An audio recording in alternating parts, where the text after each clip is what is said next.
used to think I knew him better than anyone. Every smile, every word, every quiet moment we shared felt real. But now when I look back, I realize all of it was built on a lie. It's strange, isn't it? How the person you trust most can look you in the eyes and make you believe you're safe, while hiding something that could destroy you. My name is Ava. And this is the story of how I found out the truth about the man I thought was my forever. A man who played me for years until I exposed his biggest lie. It all began on an ordinary morning, the kind you don't expect to remember. The sun was soft, slipping through my curtains, and the world still felt quiet. I was sipping my coffee, scrolling through messages, when I saw his name pop up on my screen. Ethan. Just that name used to make my heart skip a beat. He texted, "Good morning, beautiful. Meeting ran late, I'll call you soon." I smiled without thinking. That's what love does. It makes you blind to the patterns. Because when you're in love, you don't see red flags. You see reasons. And I had so many reasons to trust him. Ethan and I had been together for almost 4 years. We met when I was at my lowest, juggling 2 jobs, fresh out of a messy breakup and trying to rebuild myself. He was charming, kind, the type of man who looked at you like you were the only person in the room.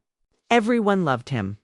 My friends, my family, they said I was lucky, and for a while I believed it. But the truth was already hiding in plain sight. I didn't know it that day.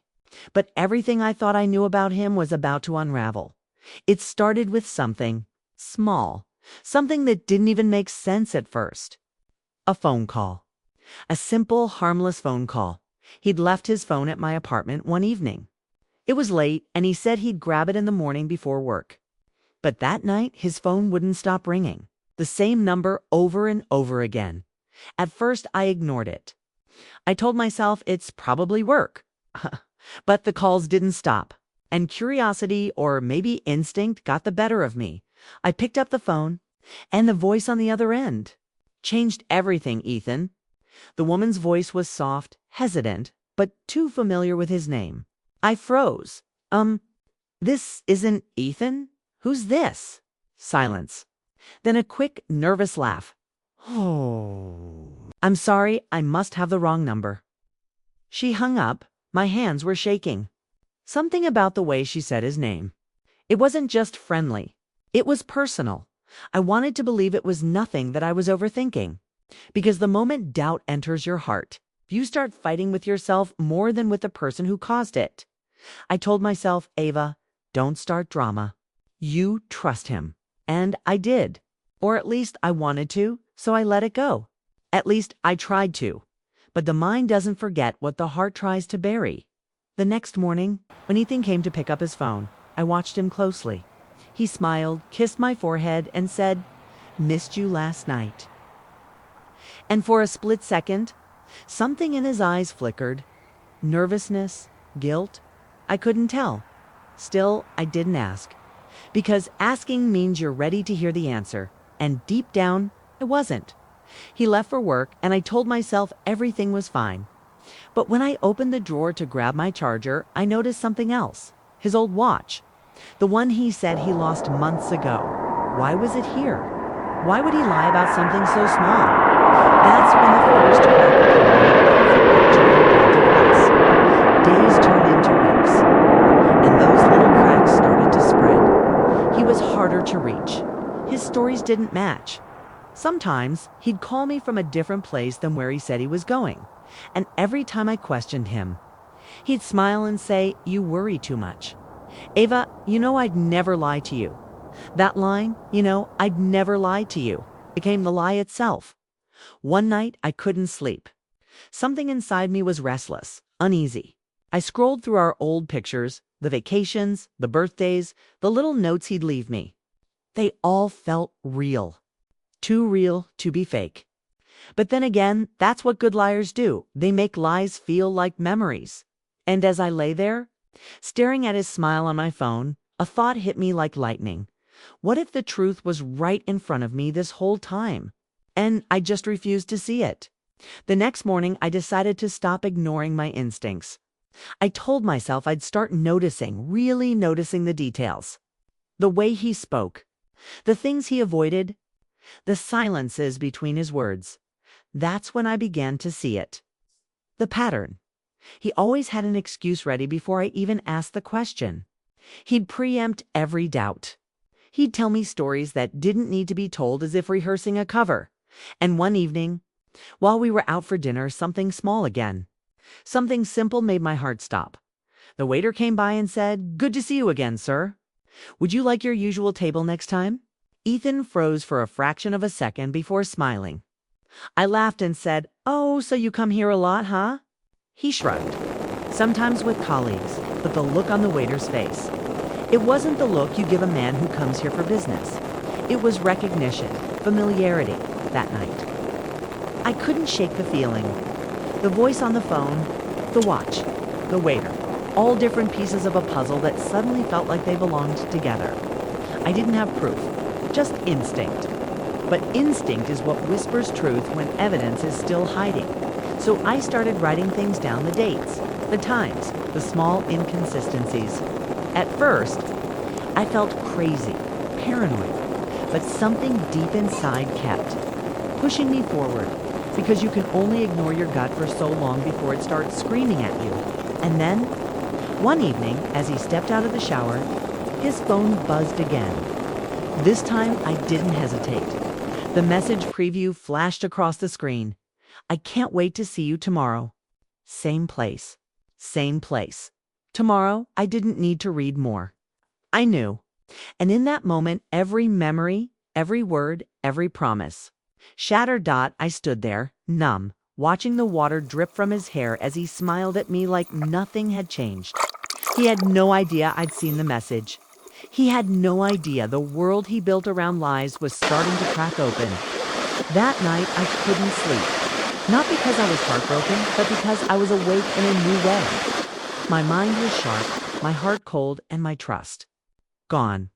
I stared at the ceiling and whispered to myself, "He thinks I'm still the same Ava, the one who believes every word he says." But he was wrong, because now I knew there was a secret, and I was going to find it, no matter what it took. If someone had told me that the man who would later break me was once the person who made me believe in love again, I would have laughed. Because in the beginning, Ethan didn't look like a mistake. He looked like a miracle. I first met him on a rainy Tuesday evening. The kind of rain that makes the city shimmer when everything smells like wet earth and possibility. I remember holding my umbrella, rushing across the street when a car sped by. Splashing a wave of muddy water across my legs, I gasped, freezing in the downpour.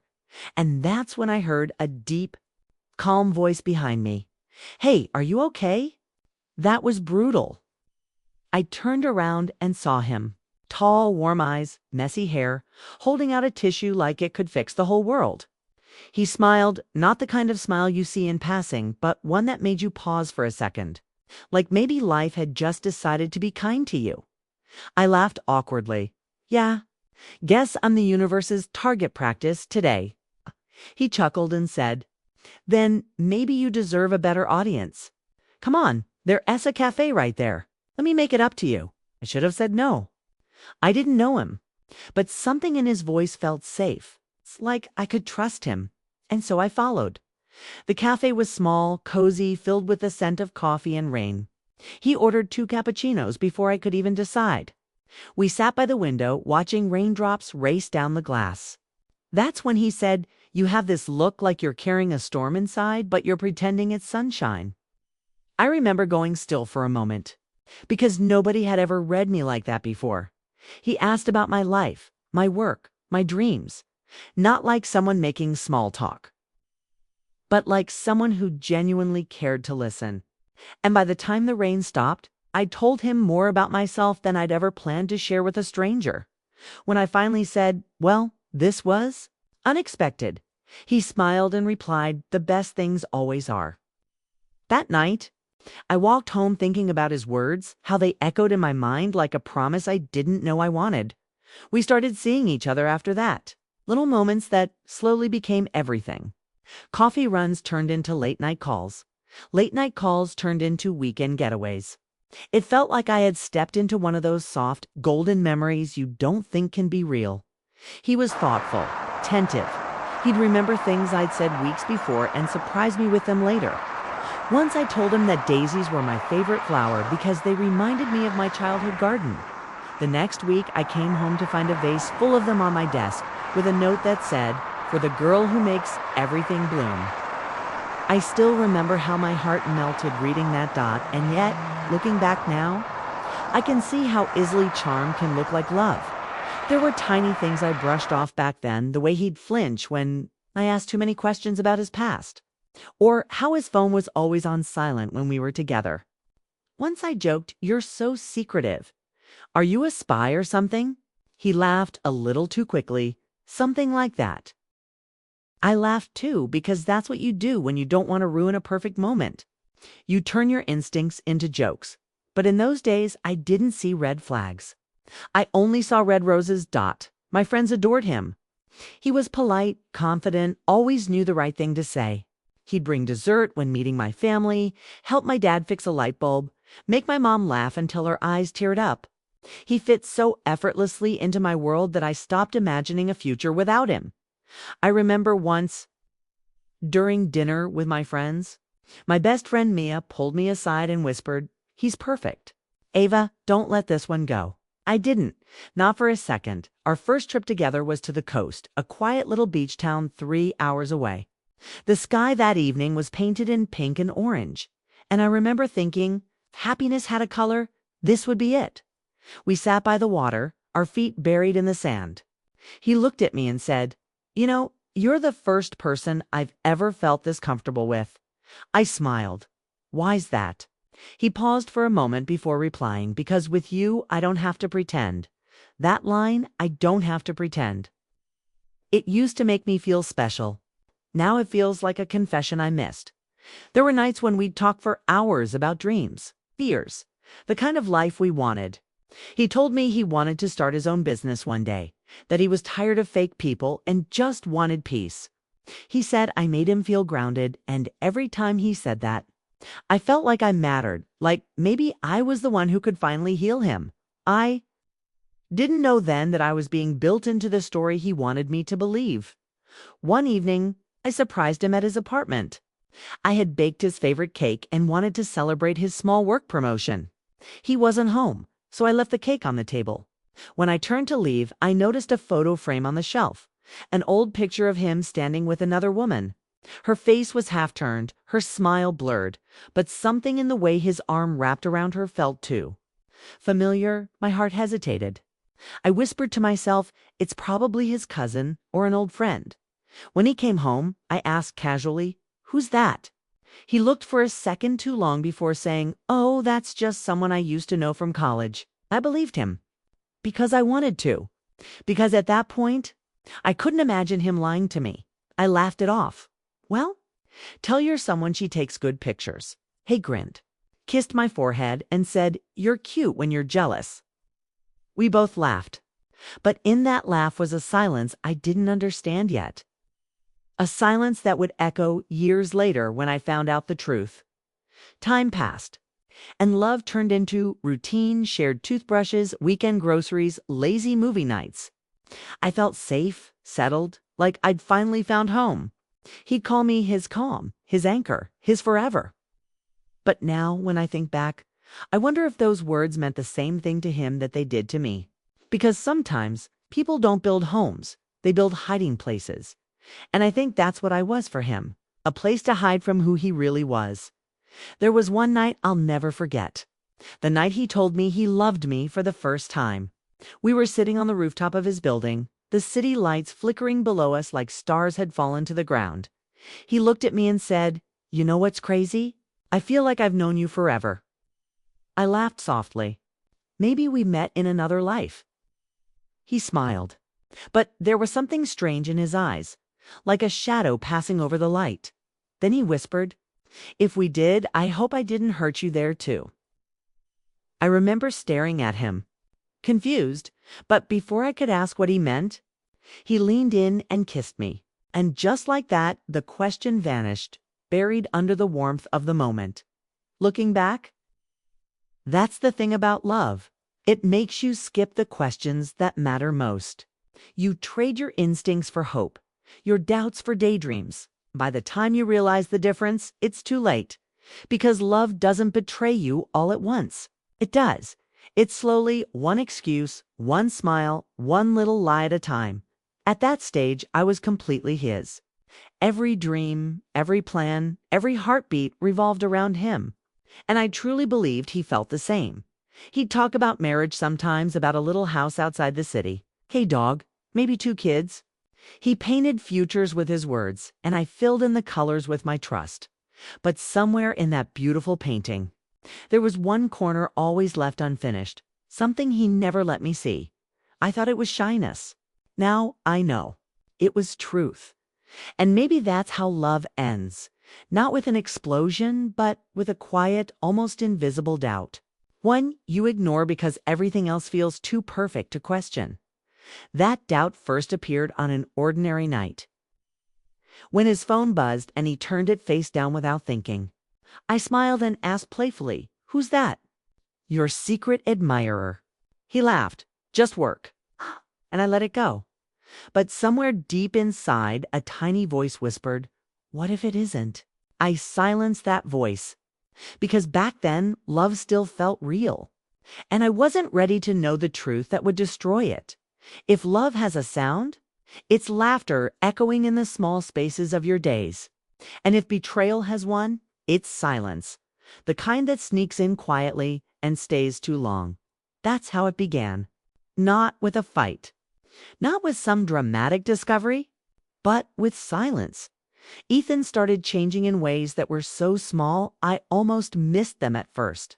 A few unread messages, a few late nights at work, a few words that didn't sound like him anymore. At first I told myself it was stress. Everyone changes a little under pressure, right? That's what love does. It makes excuses before it asks questions. It started one Friday night. We had plans, dinner, movie, the usual. I spent the whole day thinking about it, even bought his favorite dessert. But then he called at the last minute. "Hey babe, something came up at work. Big project. I'll be home late." His voice sounded rushed, distracted. Still, I smiled and said, "It's okay. Don't overwork yourself," he promised. "I'll make it up to you tomorrow." But tomorrow came and went, and so did he. By Sunday, I hadn't seen him at all. When I finally asked Ethan, "What's going on?" "You've been distant lately," he sighed. "Ava, it's just work. You know how it gets. Don't make it a big deal." So I didn't, because I didn't want to be that girlfriend, the one who doubts, who questions, who pushes too hard. But a part of me knew something wasn't right. The first real lie came disguised as a misunderstanding. He told me he had a meeting out of town, a quick day trip, nothing major. But later that night, his coworker, Jason, accidentally mentioned seeing him at the office. I laughed it off at first. "Oh, maybe you're mixing up the days." Jason frowned. "No, I'm pretty sure it was today. He was talking to a client." Remember my heart skipping a beat. Why would he lie about something so small? When I confronted him, he laughed. "Oh, that. Yeah, plans changed last minute. Didn't want to bore you with the details." Sounded believable. Too believable. But his eyes didn't match his words. I smiled, pretending it didn't matter. But inside, something cracked. A few days later, I noticed another change. He started guarding his phone. He used to leave it on the counter, the table, anywhere. But now, it was always with him. Even in the bathroom once, I reached for it to check the time, and he practically jumped. "Hey, don't mess with that. Work stuff, confidential." I froze, taken aback by his tone. It wasn't anger exactly, it was fear. He realized it, softened his voice, and smiled. "Sorry, babe. I didn't mean to snap. It's just a stressful week." I nodded, but the warmth between us was fading. Something invisible had settled in a distance that words couldn't bridge. I started noticing patterns. He'd say he was going to the gym, but come home freshly showered. He'd mention a meeting but have no notes the next day. His schedule, once predictable, became a maze of half-dashed truths. My best friend, Mia, noticed it too. We were having coffee one afternoon when she said, "You've been quiet lately? Is everything okay with Ethan?" I hesitated. "Yeah, he's just busy. A lot going on." She gave me that look only a best friend can. The one that says she knows you're lying even when you don't. "Ava, busy is one thing. Distant is another. You sure he's not hiding something?" Her question hit me harder than I wanted to admit. I laughed it off. "You've been watching too many dramas." But that night, her words wouldn't leave me. I started paying attention, really paying attention. Little things began to stand out. His cologne changed. He used to wear the one I got him for his birthday, but suddenly, stronger, sharper. When I asked, "New perfume," he said, "Yeah, ran out of the old one." But when I checked the bottle on his dresser, it was still half full. Then there were the calls. He'd step outside mid-conversation and say, "Give me a minute, babe. This is work." Sometimes I'd hear a faint laugh from the other side of the door. Not his usual work tone, soft, familiar, almost intimate. The kind of laugh you don't share with a coworker. Still, I waited. I watched. I hoped I was wrong, because the scariest thing about love is realizing it might not be real, and still wanting to believe it is. One evening we were having dinner when his phone buzzed again. He flipped it face down, but my eyes caught a glimpse of the name. Just 3 letters, Laya. He noticed my glance and said quickly, "That's just a client." I nodded, pretending not to care. But later that night, when he fell asleep, I whispered that name to myself, Laya. It echoed like a secret between walls I wasn't allowed to touch. I started doubting myself more than him. That's what emotional distance does. It makes you question your own reality. Was I overthinking? Was I paranoid? Or was he really slipping away from me? Every time I'd try to talk to him about it, he'd deflect. "You're imagining things. You've been stressed lately. You should trust me more." And for a while, I believed him. Because it's easier to blame your anxiety than to face betrayal. But truth has a way of revealing itself, sometimes gently. Sometimes like a punch to the chest one night. While cleaning up after dinner, I found a crumpled receipt in his jacket. It was from a restaurant across town, dated the same night he said he was working late. To meals. 2 glasses of wine. My hands trembled as I read it. The waiter's handwriting on the note said, "Hope you and your guest enjoyed the evening." Guest, not client. Not coworker, guest. I felt my stomach twist, but I couldn't cry. Not yet. I needed to be sure, so I folded the receipt and kept it a piece of quiet evidence in the growing storm inside me. Days turned into weeks, and Ethan's distance grew wider. He stopped asking about my day. Stopped noticing the little things he used to love about me. He was there, but not present. We'd sit on the couch side by side, but it felt like miles stretched between us. And every time I reached for him, I could feel the space, that invisible wall made of secrets he wouldn't let me see. Then came the night that broke something inside me. He was supposed to meet me for dinner, our 3rd canceled date in a row. When he didn't show up after an hour, I called him. No answer. Mia, who was with me, said quietly, "Ava, maybe you should stop waiting." Shook my head. "He'll come." He said he would, but he didn't. At 10:47 p.m., I got a text. "Sorry, babe. Got caught up in a meeting. Don't wait up." Something inside me snapped. I typed back, "What kind of meeting lasts this late?" He replied, "A client emergency. Please just trust me." Trust. The word that used to make me feel safe now felt like a weapon. Mia leaned over and said softly, "Ava, look outside." Across the street, through the restaurant's glass window, I saw him, sitting at a table, laughing with her. A woman I'd never seen before. Long hair. Bright smile, her hand resting casually on his. For a moment, I couldn't breathe. The world went silent. All I could hear was the sound of my heartbeat pounding in my ears. Mia grabbed my hand, whispering, "Ava, don't. Not here." But it was too late. The truth had already found me. I didn't confront him that night. I didn't storm in or make a scene. Instead, I walked away, numb, quiet, shattered, because sometimes silence is louder than rage. That night, as I sat alone in my apartment, I replayed every moment, every laugh, every word, every "I love you." All of it now painted with lies. My phone buzzed again. It was him. "Good night, babe. I love you." And as I stared at that message, I realized love shouldn't feel this hollow. That's when I knew. He wasn't who I thought he was. There's a moment between suspicion and truth, a stillness so sharp it cuts you open. That's where I lived for days, half believing the man I loved was innocent, half knowing he WASN single quotes too. After that night, seeing him across the street, laughing with another woman, something in me broke. But another part woke up. I wasn't ready to confront him yet. I needed to know everything, because love might forgive, but betrayal demands proof. I started watching, not obsessively, just quietly, carefully. Every move, every word, every excuse. He didn't know it, but I was done being the blind believer. I had become the quiet observer. The next morning, I asked him casually, "How was your client meeting last night?" He smiled like nothing had happened. "Oh, it went great. You know, long, but worth it." I forced a smile back, but my stomach twisted at how easily the lies slipped from his lips. Later that day, when he left for work, I followed. It felt strange, wrong, even to be tailing someone I once trusted with my whole heart. But my instincts were screaming louder than my guilt. He drove not to his office, but to a quiet neighborhood across town. He parked in front of a small, cozy house, one I'd never seen before. I waited.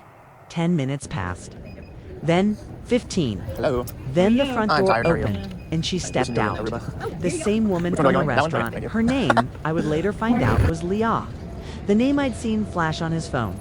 She smiled when she saw him, that effortless, warm smile that used to belong to me. He hugged her. Not a casual hug, a familiar one. The kind you give someone who means something real, and in that moment, every excuse, every lie, every soft "trust me" shattered like glass. I didn't cry right away. I just sat there in my car frozen, watching the two of them disappear inside that house. Minutes blurred into hours. I told myself maybe I was misunderstanding. Maybe she was a friend. Maybe I didn't see what I saw. But then he came out again hours later, carrying a small bag, smiling. She kissed him goodbye, right there in the open, as if I didn't exist anymore. I remember whispering to myself, he's moved on, and I'm still here, loving a ghost. That night, he came home late again. His shirt smelled faintly of the perfume, a scent I didn't recognize. Sweet and foreign, like something that didn't belong in our life. I asked softly, "Rough day?" He smiled, tired but calm. "Yeah, just work things. You know how it is." Then he kissed my forehead, and I swear, that moment hurt more than if he'd shouted the truth, because his affection had become a lie too. I couldn't sleep. Every sound, every shadow felt like a memory turning against me. I needed answers, not half-truths, not guesses. Real answers, so I did something I'd never done before. I opened his laptop. The password was still the same. My heart raced as I clicked through his emails, messages, photos. Most looked normal, until I found a folder tucked inside his documents. It was named simply Archive. Inside were photos, dozens of them, pictures of her, smiling, laughing, standing next to him at parties, coffee shops, parks. Some of them dated months back, even from times when he told me he was working late or traveling. My hands shook as I scrolled. Then I found one photo that made me stop breathing. It was the two of them standing together at a small beach resort. His arm around her, their fingers intertwined, and on his hand, the bracelet I had given him on our second anniversary. That was the moment my heart stopped defending him. I closed the laptop, sat there in the dark, and everything inside me collapsed. I cried, not loud, not messy, just quiet tears that burned. Because I wasn't just losing him. I was losing the version of myself that believed in him. Every word he'd said, every promise. Every I love you suddenly felt like a scene in a movie that had ended long ago. I whispered into the emptiness, "How long have you been lying to me?" Of course, the room didn't answer. Only silence did, heavy and cruel. For days, I moved like a shadow in my own home. He didn't notice. Or maybe he did, but didn't care. He'd smile at me, call me babe, hold my hand, and I'd pretend to smile back. But inside, I was watching him through a lens of betrayal. Every gesture felt staged. Every word rehearsed. The man I once knew had turned into a stranger wearing his face. One evening, I finally gathered the courage to ask Ethan, "Who is Laya?" He froze. It was just for a second, but I saw it. The flicker of panic in his eyes. Then he laughed softly. "Leah? Oh, just someone from work." "Why?" I stared at him. "You've been seeing her outside of work too, haven't you?" He frowned, pretending to be offended. "Seriously? You think I'd do that? Wow, Ava, I thought you trusted me."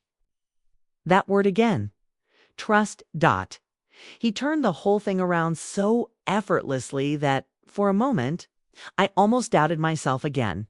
But I remembered that photo, that bracelet, that kiss outside her house, so I just said quietly, "Don't worry, I believe you." And for the first time, my words didn't mean what they used to. The truth wasn't just that he was cheating. It was that he had been living two lives.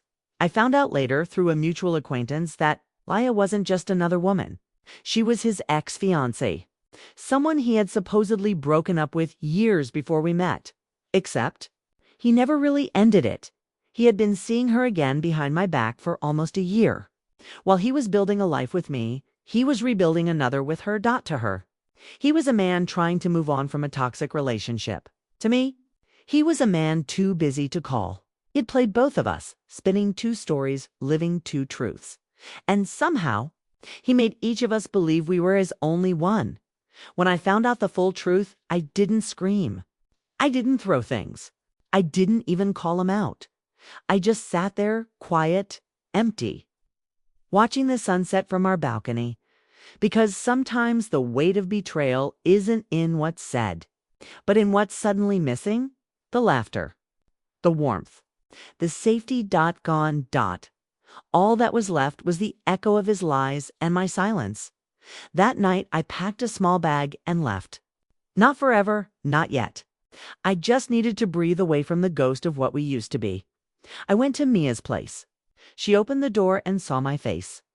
Didn't T ask a single question? Just hugged me. That's when I finally broke. I cried in her arms, the kind of cry that leaves you shaking, gasping, trying to understand how love could turn into this. When I finally caught my breath, I whispered, "He destroyed my trust." Mia wiped my tears and said softly, "Then don't let him destroy you." That night, as I lay awake staring at the ceiling, something inside me changed.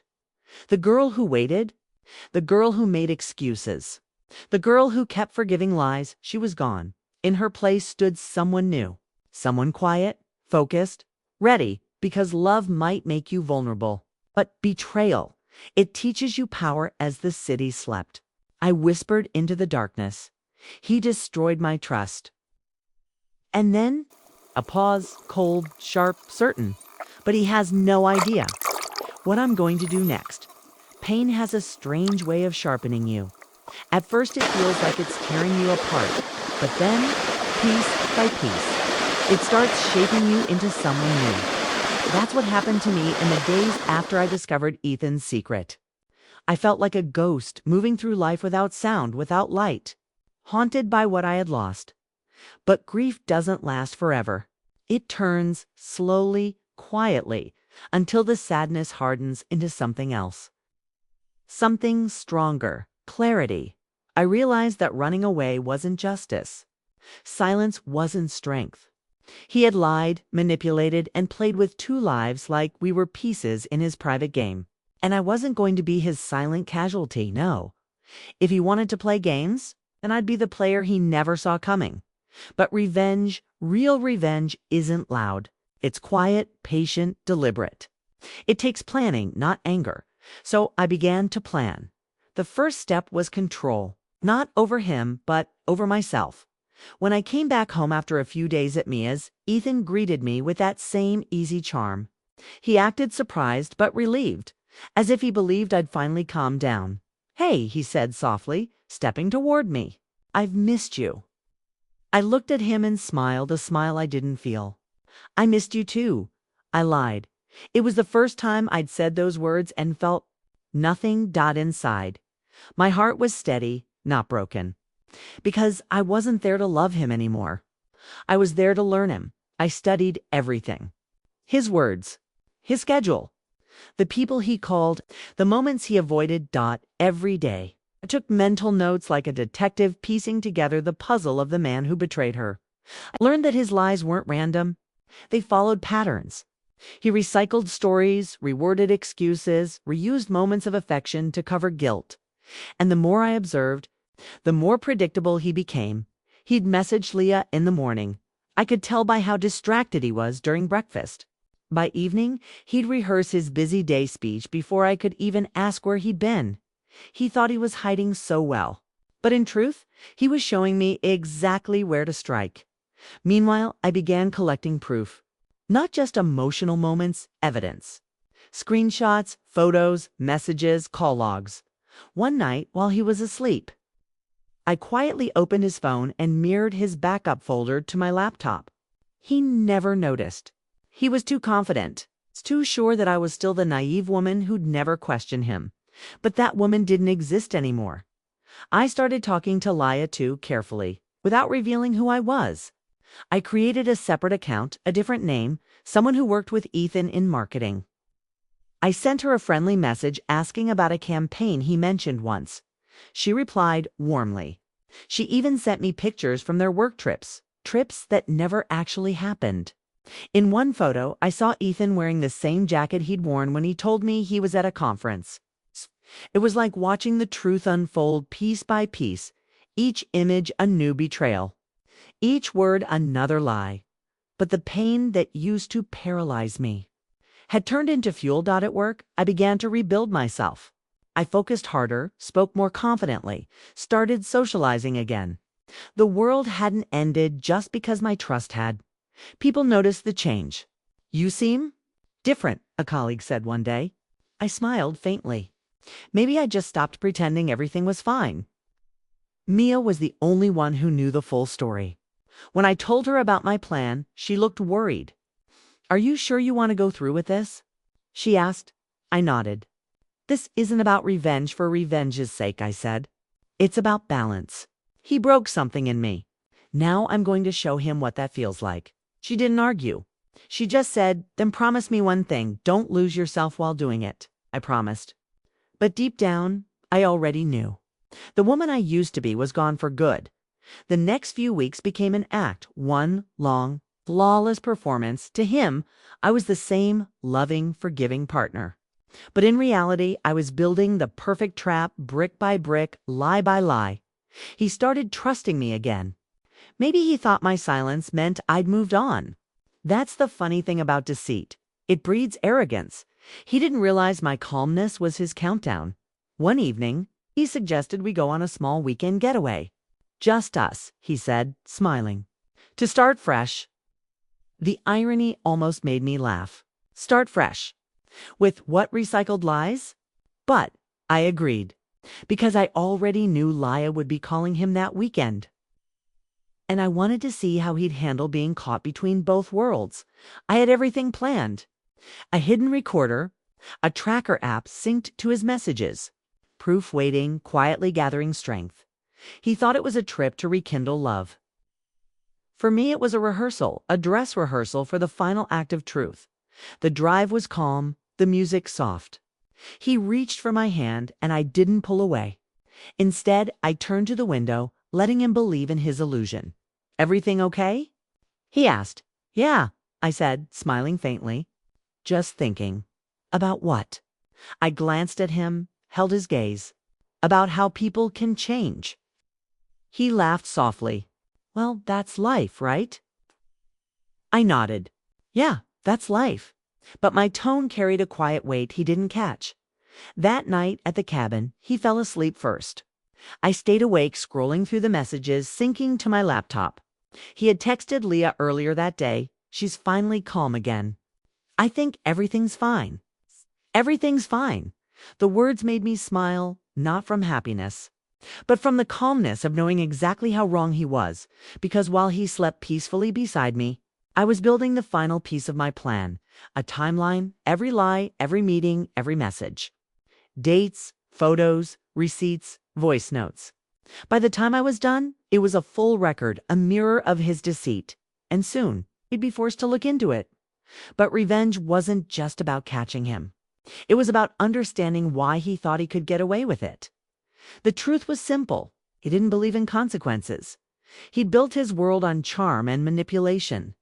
He thought people's emotions were tools, mine, Leah's, everyone's. But he forgot something crucial. When people lose everything, they lose fear too. And I wasn't afraid of losing him anymore. I had already lost him long before I found the truth.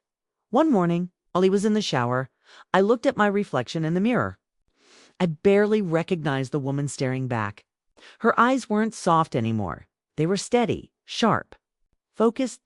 There was sadness there. Yes, but also a quiet fire, a strength born from heartbreak. I whispered to her reflection, "You waited too long to open your eyes." For the first time, she smiled back. Days turned into weeks, and my calmness only made him more confident.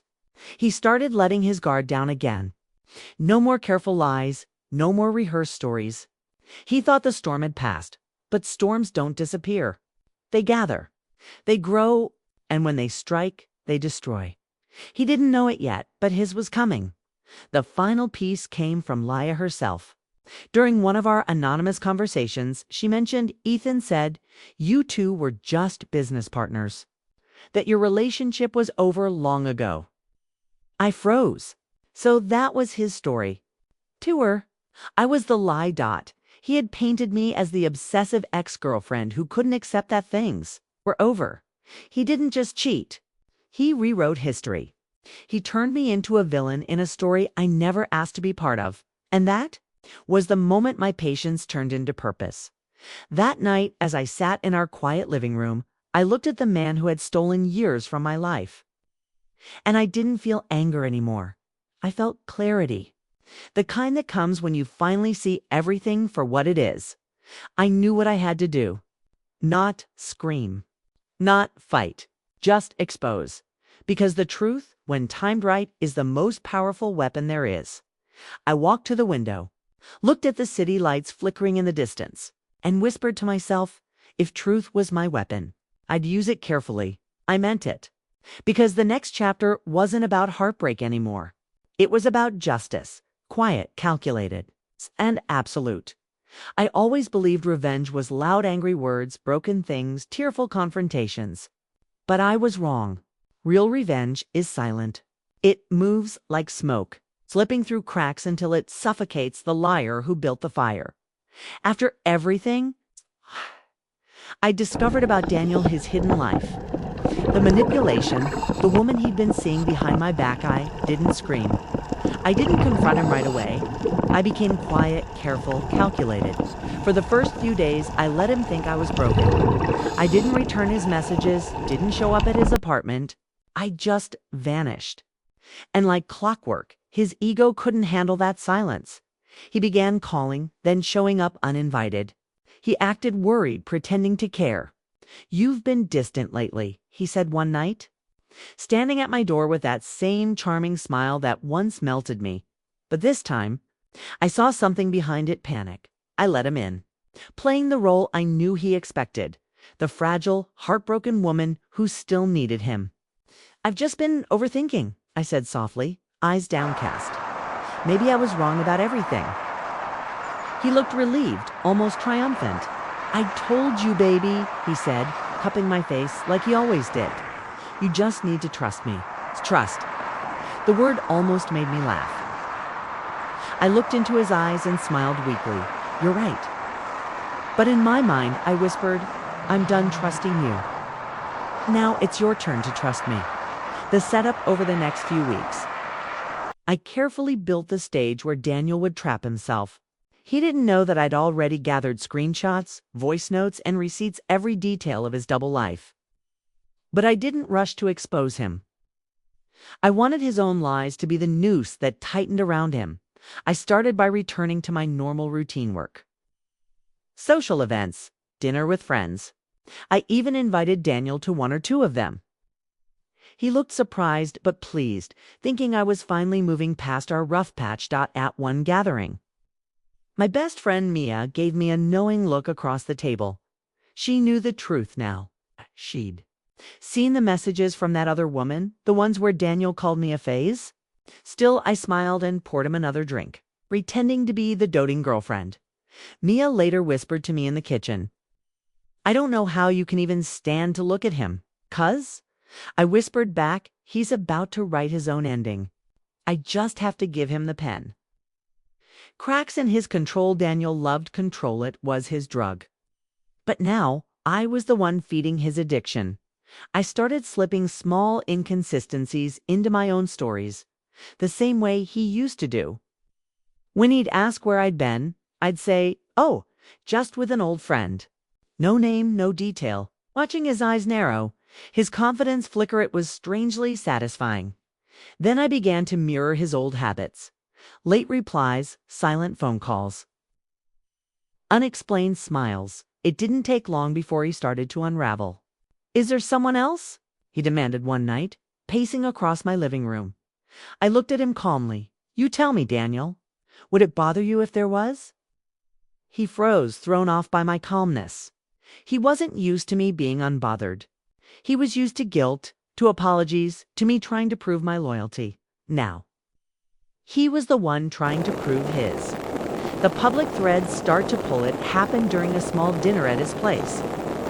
A few of his friends were there, people who used to look at him like he was perfect.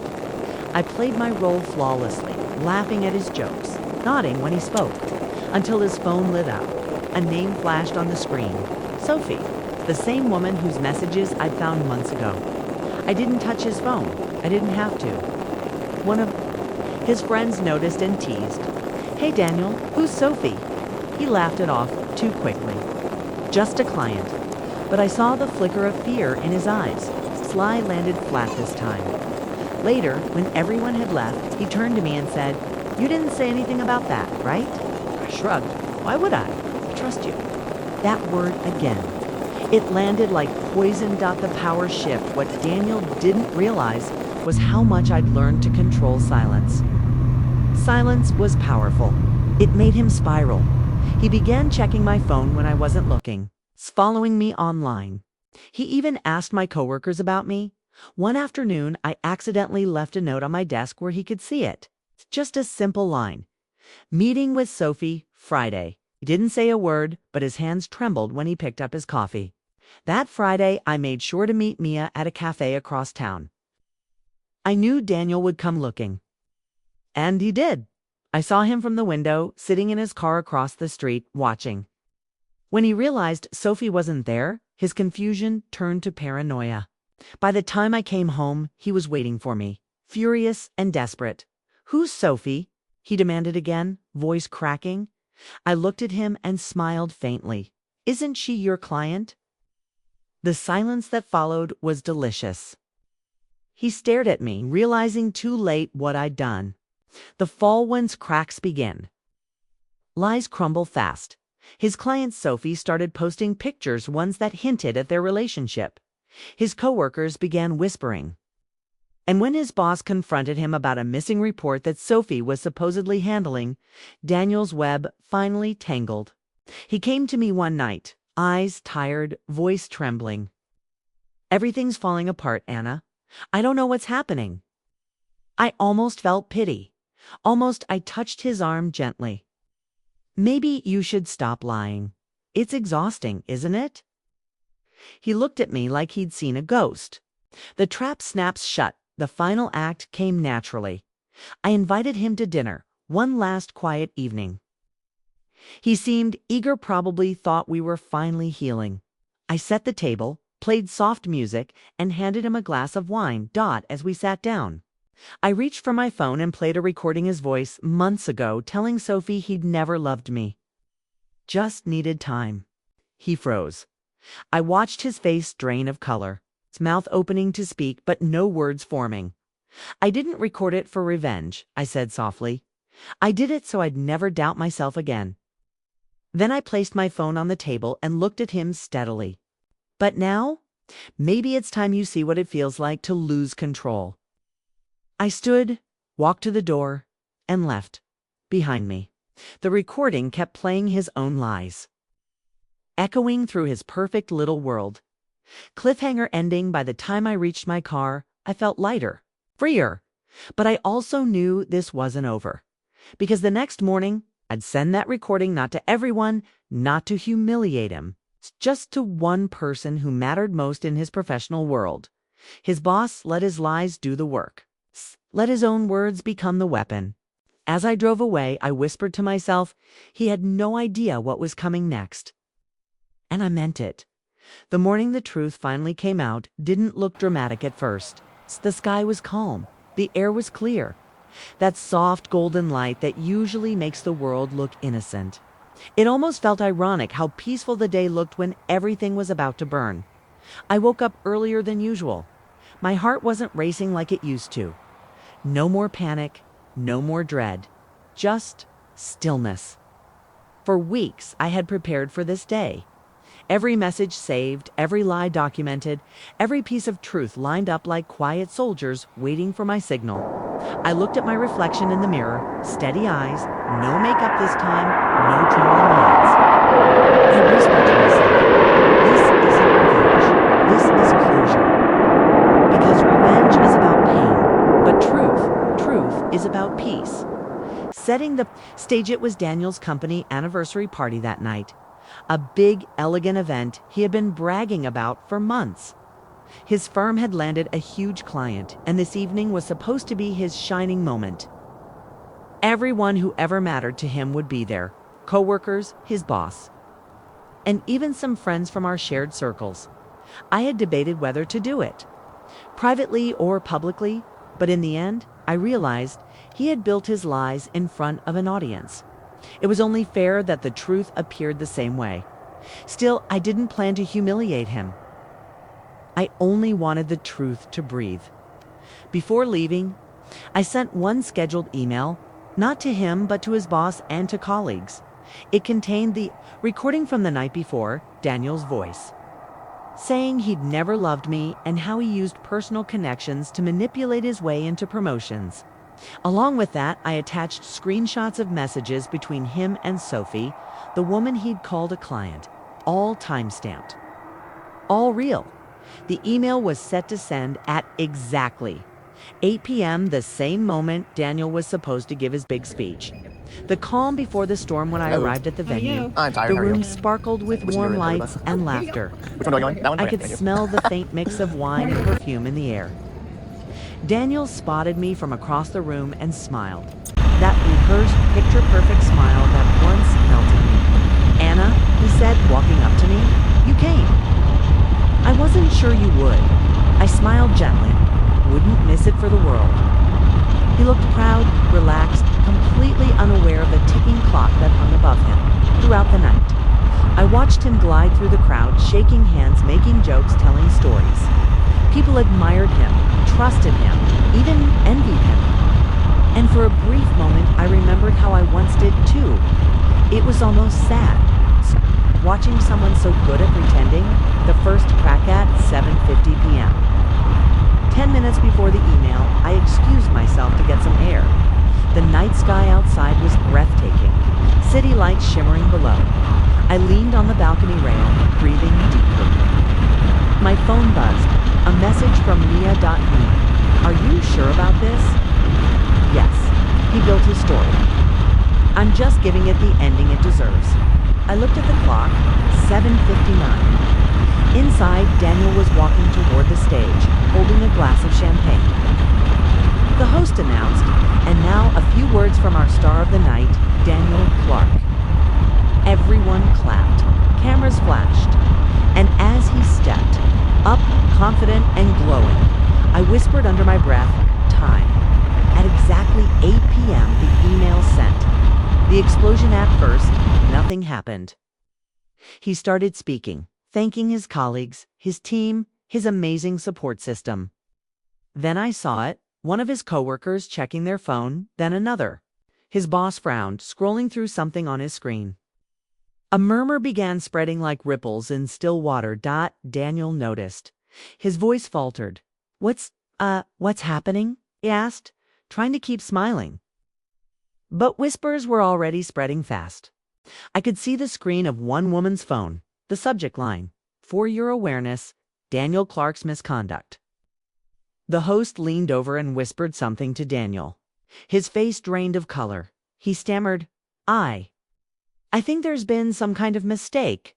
But the room had already shifted. The charm was gone.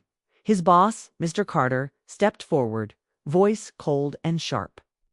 "Daniel, do you deny what's in this email? These recordings, are they fake?" Everyone was staring. Daniel's mouth opened, then closed. "It's someone's trying to frame me. You know me? I'd never," but his phone buzzed. And the name Sophie flashed again, right there on the screen in front of everyone.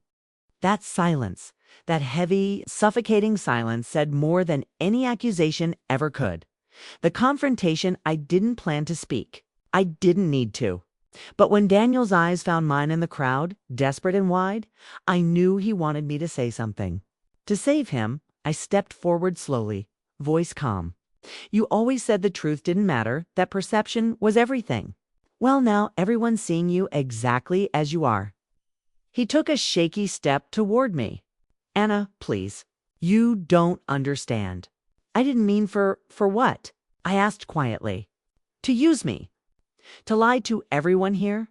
Or to make me question my own sanity while you lived two lives?" His lips trembled. He looked around, searching for sympathy, but found only silence. One of his coworkers muttered, "I can't believe this." Another shook his head, stepping away. Daniel tried to reach for me, but I stepped back. "You taught me something," I said. "That lies may look powerful, but they always destroy the person who builds them." I turned away, leaving him standing there, surrounded by the wreckage of his own making.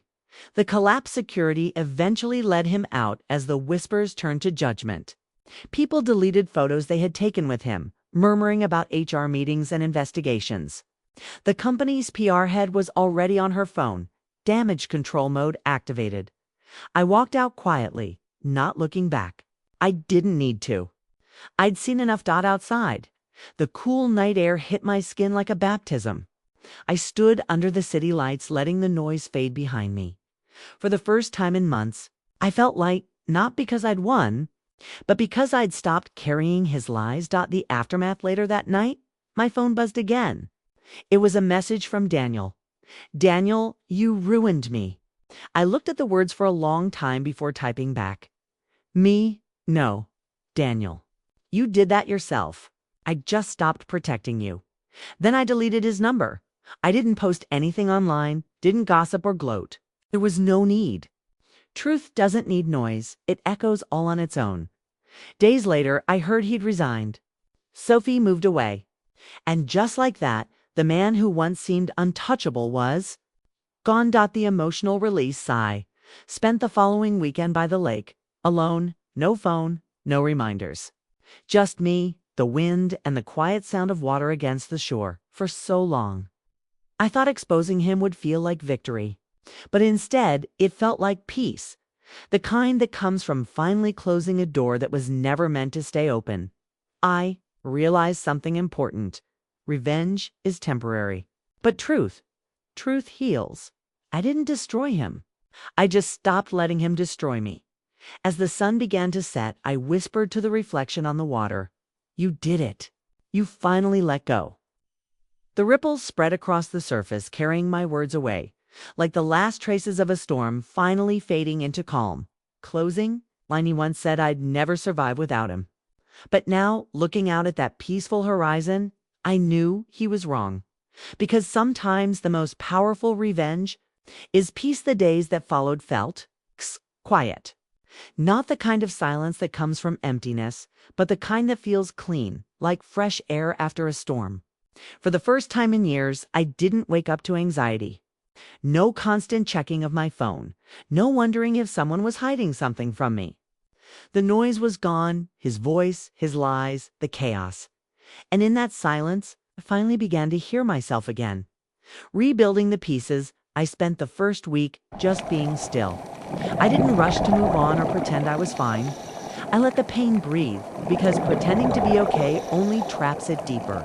I cried when I needed to, slept when I could, walked by the lake every morning. Letting the sunrise remind me that endings can be beautiful too. Friends who once pitied me began to admire my calm. Mia would visit sometimes and just sit beside me in quiet understanding. "You look lighter," she said one morning, handing me coffee. I smiled, because I finally put down what wasn't mine to carry. I didn't want revenge anymore. I wanted renewal, slowly. I started picking up the parts of myself I had lost in that relationship. My passion for art, my curiosity, the joy of simple things, things that had faded under the weight of his control and deceit. I opened my old sketchbook again. The pages smelled like forgotten dreams. I began drawing, not faces or scenes, but feelings, freedom, strength, stillness. It became my therapy. Each line felt like reclaiming a small piece of who I was before him. The shift inside for years. I thought love meant sacrifice, that if I just gave enough, understood enough, forgave enough, it would make someone stay. But now, I saw the truth. Real love doesn't need to take your piece to prove it's real. Daniel taught me that manipulation often hides behind charm, that words mean nothing when actions tell another story. But he also taught me something unexpected, how strong I could be when I finally stood up for myself. Healing wasn't a straight path. Some days I'd see an old photo and feel the sting again. Other days I'd laugh at how small my world used to be when I lived inside his shadow. It wasn't hate anymore, just understanding. Understanding that people like him live off the silence of those they hurt. And when you start speaking your truth, their power disappears. Moving forward, months passed. Seasons changed. My apartment, once filled with memories of him, began to feel like mine again. I replaced old photos with new ones. Me and Mia hiking my art pinned proudly on the walls. Flowers I bought for myself on the table. I got a new job too, one that challenged me, inspired me, and surrounded me with people who valued honesty. It wasn't about starting over. It was about continuing with purpose. Sometimes people asked if I'd ever confront him again. I always said no. There was nothing left to say. The truth had already spoken louder than any words ever could. One afternoon, I received a letter from Daniel. It wasn't long, just a few lines of apology that sounded more like regret for being caught than true remorse. I didn't reply. Instead, I burned it. Not out of anger, but as a quiet ritual, a symbolic goodbye to every lie I once believed. As the paper turned to ash, I whispered, "You don't own my story anymore." Freedom didn't come from destroying him.